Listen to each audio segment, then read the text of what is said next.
గురువుకు అమ్ముడుపోవడం అంటే ఏంటి? మొదట ఈ మాట విన్నప్పుడు నేను చాలా షాకయ్యా. అసలు ఒక మనిషి ఎలా అమ్ముడుపోతాడు?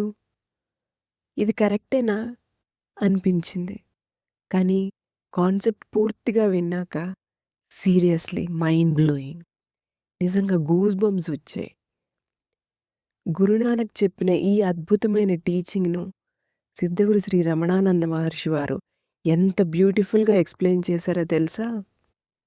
నాకు వచ్చిన సేమ్ ఎక్స్‌పీరియన్స్ మీకు రావాలంటే ఈ డివైన్ ఎక్స్‌ప్లనేషన్‌ని ఇప్పుడే పూర్తిగా వినండి.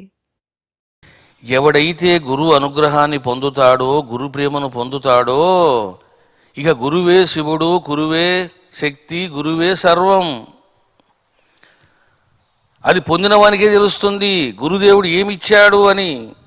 నువ్వు గురువు ఎలా కష్టపడ్డాడో తెలుసుకోవాలి, ఆ మార్గం ఏమిటో తెలుసుకోవాలి, ఆ మార్గంలో ప్రయాణం చేయాలి, నువ్వు కూడా ఆచరించాలి, నువ్వు కూడా ఆ ఫలాలు పొందాలి,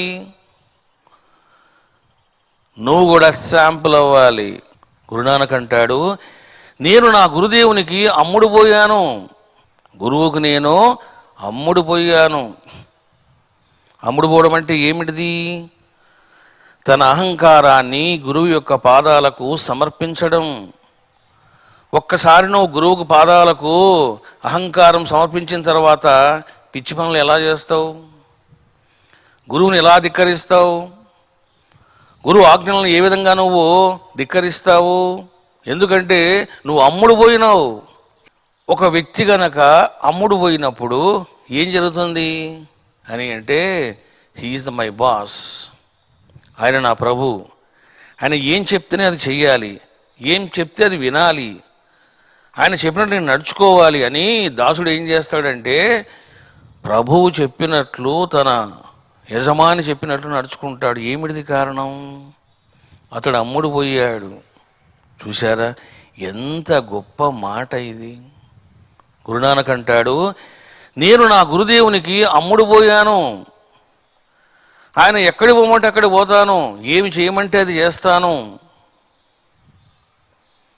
నా గురువుకు నేను రోజుకు 100 సార్లు బలి అవుతుంటాను అన్నాడు. అంటే ఏమిటి దీని అర్థం? గురువు ఇది చేయవయ్యా అంటాడు, అది చేయడమే, అక్కడ నువ్వు బలి అయిపోయావు. నీకు వంకాయ కూర అంటే ఇష్టం ఉండదు, గురువు అంటాడు కూర్చొని వంకాయ కూర అన్నం తిను అంటాడు.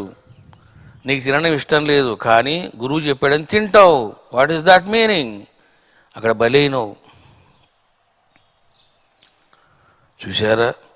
నీకు ఇష్టము లేని పనులు, నీకు కష్టమైన పనులు, నీకు నష్టం కలిగే పనులు ఎన్ని ఉన్నా ఎప్పుడు గురువు చెబుతాడో దాన్ని నువ్వు వినాలి, ఆచరించాలి.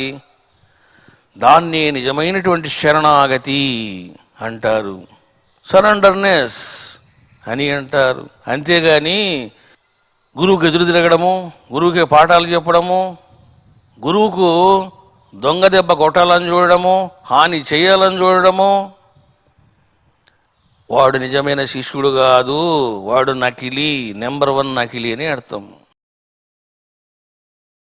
ఈ గురునానక్ టీచింగ్ మీకు నచ్చితే మహాగురు ఛానల్‌లో ఉన్న సద్గురు జగ్గి వాసుదేవ్ గారి రీసెంట్ వీడియో కూడా తప్పకుండా చూసేయండి. ఇలాంటి ఆధ్యాత్మిక సందేశాల కోసం మహాగురు ఛానల్‌ని సబ్స్క్రైబ్ చేసి ఈ వీడియోని లైక్ అండ్ షేర్ చేయండి.